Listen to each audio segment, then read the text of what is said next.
तुम्हाला मंदिराच्या एकंदर स्ट्रक्चरवरून लक्षात येईल की त्याची झीज जी आहे, जी कार्विंगची बाहेरच्या बाजूने झालेली आहे.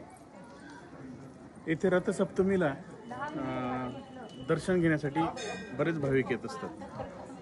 रथसप्तमी ज्या दिवशी असते त्या दिवशी सूर्य इथे मंदिराचं जे काही शिवलिंग आहे त्याला अभिषेक घालतो अशी वदंत आहे. त्याच्यानुसार इथे दर्शनासाठी बरेच लोक येत असतात. आणि सूर्यनमस्कार जे स्थानिक लोक आहेत ते सूर्यनमस्कार बलोपासण्यासाठी इथे येत असतात.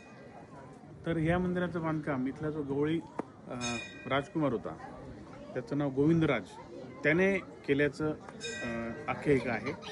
त्याने हे बांधकाम केलेलं आहे. साधारणतः 12व्या शतकाच्या सुरुवातीला हे मंदिराचं बांधकाम झालेलं आहे. म्हणजे आजपासून 1000 वर्षापूर्वीचं इतकं प्राचीन मंदिर आहे.